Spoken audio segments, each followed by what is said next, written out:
guys, welcome to ITS, Information Technology Skills. On this video, we're going to talk about switch statement. This is one of the conditional statement na na-discuss natin previously. So this is the 7th topic of our C# full course tutorial for beginners. So let's start. First, what is switch statement? It can be used to replace the if-else-if statement. Codes in switch statement looks much cleaner and readable compared dun sa if-else-if natin.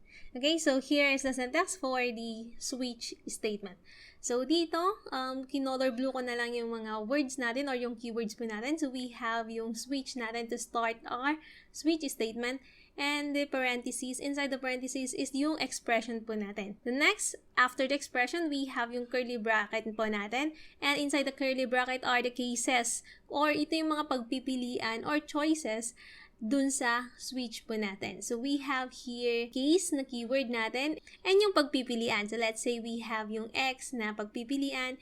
If this is true, it will perform the block of code dun sa case na yon. And meron din tayo nung keyword natin na break. Okay, so inside the switch statement, pwede tayong magkaroon ng madaming case na keyword. And we also have yung default po natin. This is optional.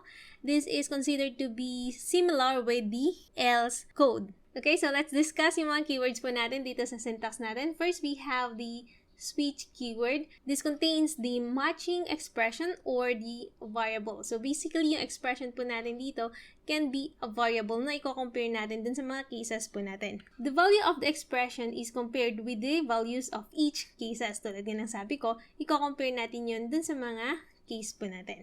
If there is a match, the associate block of code is executed. So, ibig sabihin, kapag itong expression or yung variable natin dito sa parentheses natin is meron siyang kapareho dito sa mga cases po natin, i-execute niya yung block of code dun sa baba ng case na yon. Then, kung titingnan natin, meron din tayo ng break keyword natin every end ng block of code po na i-execute. So, this break keyword will break out to the switch block. Ibig sabihin, lalabas na po siya sa switch once na meron na siyang na-execute na code. Then next, we have yung default po natin na keyword. This will be executed if no case is executed. So basically, default keyword here is similar with the else. Okay? So kapag wala yung mga cases po natin, walang na-execute sa kanila, yung default ang gagawin po niya.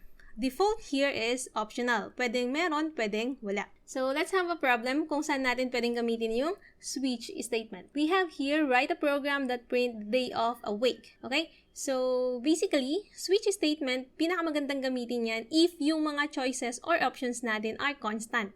Let's say, this one, yung day of a week, pwede natin i-consider yung 1 as the Monday, 2 as Tuesday, and so on. Okay? Pero hindi maganda gamitin or hindi ideal gamitin ang switch statement if naka-range po yung mga input po natin. Tulad ng examples natin with the if-else statement na identify if a grade is pass or fail. Hindi ideal gamitin ang switch statement. So, we have here a table na nag-identify ng days natin and yung code na gagamitin na lang natin for each day. Okay, so we have Monday, yung code po niya will be 1, Tuesday will be 2, and so on hanggang sa Sunday. Okay, so let's start.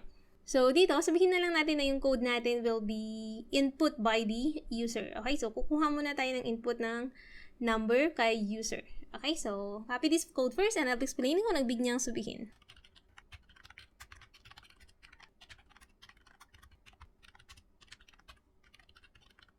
So, dito guys, meron tayo ng prompt natin na console.write, enter your code here. Okay, so yan yung magiging prompt ni user na, kailangan niyang mag-enter ng code. Then, we have yung variable natin na code. Ang ginamit natin na data type is int dahil whole numbers lang naman yung kakailanganin natin, 1 to 7. And, i-convert na natin siya agad ng to int 32 kasi lahat ng ini-input natin kay C# is considered as string. So, kailangan natin siyang i-convert. So, next, after makapag-input si user ng code, gamitin na natin si switch. Okay? So, lagay lang natin yung keyword natin na switch. Then, yung parentheses po natin. Inside the parentheses is the expression or yung variable na gusto nating i-compare. So, dito, ang gusto nating i-compare is yung code na in-input ni user. Then, after that, curly bracket na po tayo. Okay?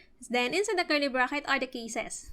So here, ang magiging case po natin is itong mga numbers na to, 1, 2, hanggang 7. So again, copy this code first and I'll be explaining kung ano ibig niyang sabihin.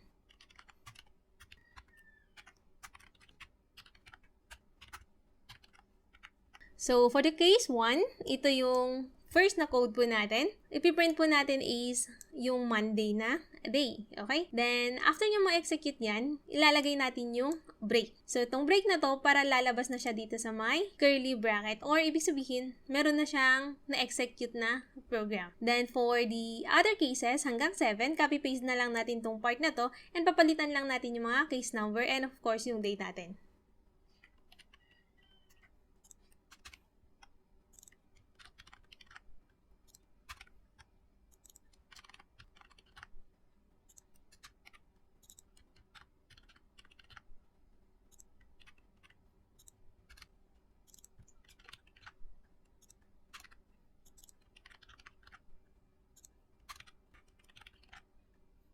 So here guys, tapos na natin yung mga days po natin. So we have here 7 na cases. Case 1 is for Monday. Case 2, ipiprint niya is Tuesday.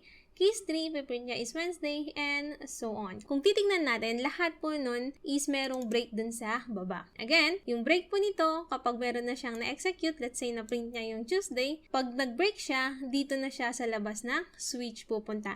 Hindi na niya pupuntahan yung ibang cases kasi meron na siyang in-execute. Okay? And here, kung papansinin natin, wala pang default keyword. Hindi muna tayo gumamit ng default. So, let's try to run this one. So, dito meron yung prompt natin. Enter the code here. Let's say mag-input tayo ng 5. Pag-press natin ng enter key, ang di-display niya po is Friday. Kasi kung titingnan natin yung number 5 dun sa mga cases, piprint niya yung word na Friday. And matatapos na po yung program po natin. So, what if wala dun sa mga case yung in-input ni user? So, let's say nag-input siya ng 9. And kung titignan natin dun sa cases natin, wala namang 9. Hanggang 7 lang yung number natin. So, pag enter natin, wala siyang print. Okay? Kasi walang nangyari or walang tumugma dito sa mga cases po natin. So, for that, pwede siguro tayong maglagay ng invalid na message. Okay? So, sabihin na lang natin na invalid yung input ni user. That's the time na kapag lahat ng cases natin is false or katulad nung 9 na in-input natin kanina, wala dito, gagamit tayo dun ng default keyword. So, sa default, wala tayong ilalagay. Colon lang tayo agad dyan. And kung ano yung execute niya. So, dito print lang natin na invalid yung input po natin. Tsaka tayo maglalagay ng break. So, now, let's try to run this one. So, let's say si user nag-input again ng 9.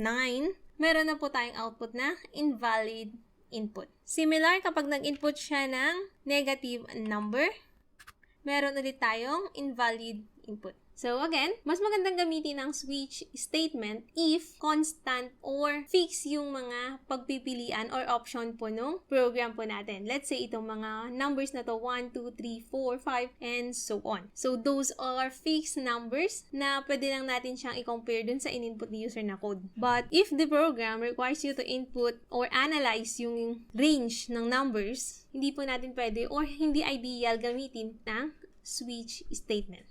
Okay? So, that's it guys. We're done with switch statement in C#. Kung nagustuhan tong video na to, don't forget to like. And kung gusto mo pang matuto about computer programming and other computer stuff, don't forget to subscribe and hit that notification bell for more tutorial videos. Bye!